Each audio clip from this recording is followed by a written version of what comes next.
And so many of us, we say we want to win, we say we want to ball out, we say we want to do this and that, but the reality is, we don't understand the level of commitment that it really takes.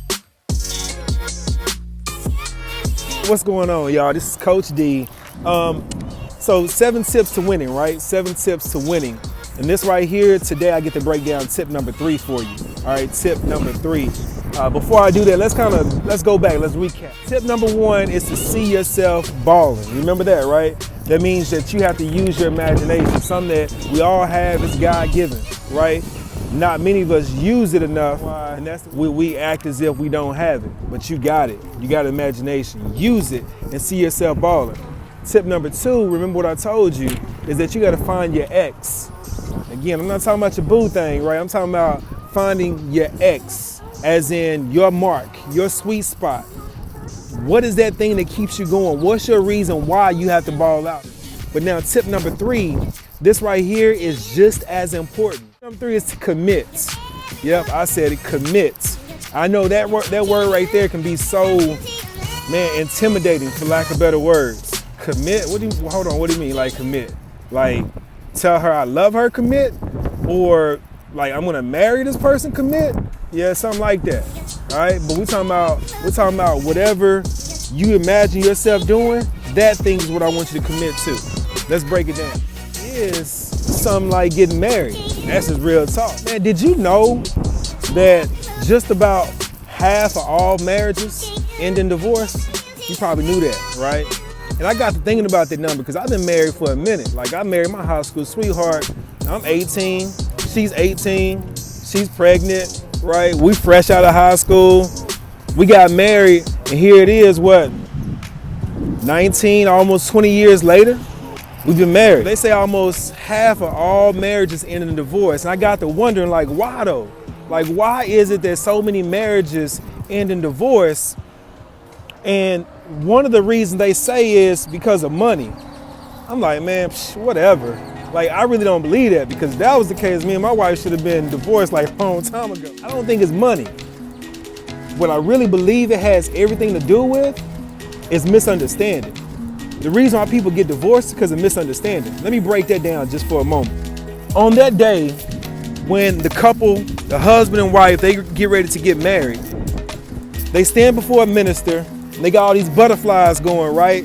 And they're like nervous. They're like, oh my gosh, like, oh, she's so pretty. Oh, dang, she is foreign, right? And all this kind of stuff. And they're all caught up in the moment, like it's a beautiful scenery. We have all these guests and all this kind of stuff.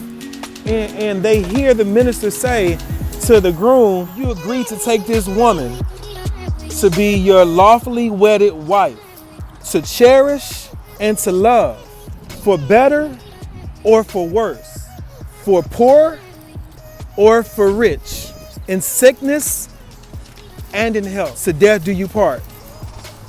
And I believe as they're looking at them, yeah, they got the tears flowing and stuff like that, but in the midst of that, they were all hyped up and they were not really listening to the vows that they were agreeing to. They weren't listening to the commitment that they were really making. And so it was a misunderstanding, because as years went on, they make it past the honeymoon and now they end up, doing life for real. And they have these challenges and they have these tests and they have these disagreements, and they wake up and the wife's breath ain't smelling good at all. They sitting at the dinner table and they hear the wife pass a little gas, right? And they like, man, what in the world? Like, what did I step into? Or vice versa, the wife is seeing the husband like, man, I ain't never seen the side of you before. Wake up and they realize, dang, man, I really didn't sign up for this. When truth of the matter, you did sign up for that. The day when you had made that vow and you had agreed to actually honor that vow, you were signing up for it. When you said, I do, you were signing up for all of that.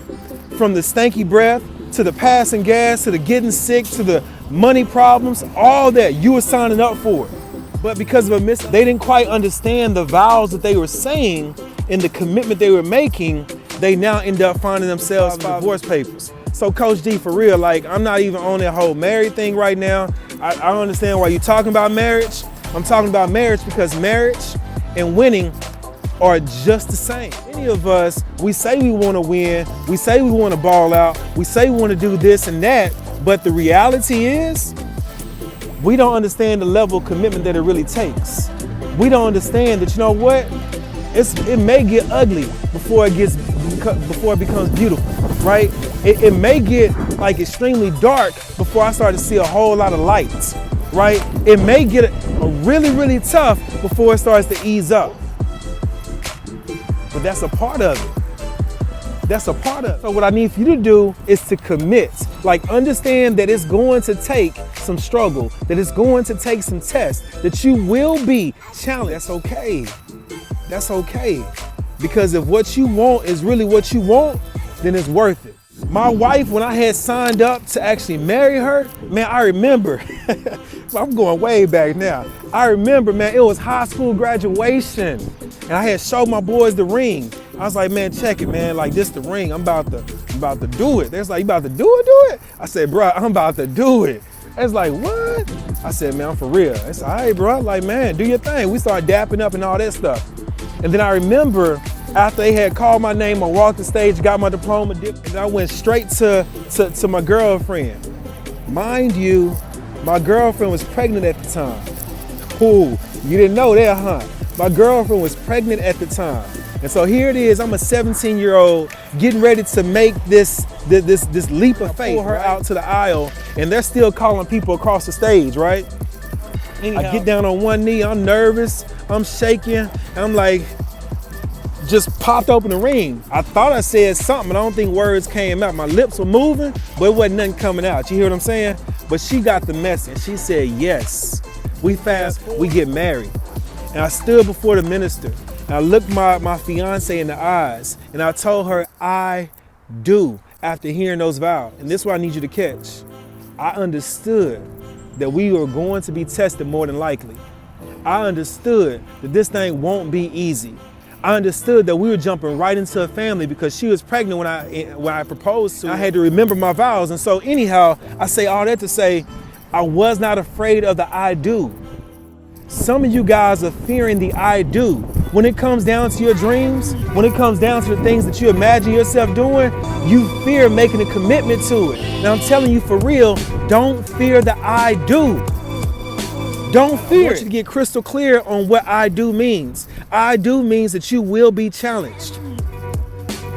I do reason why that your ex will be tested. Your level of commitment will be tested.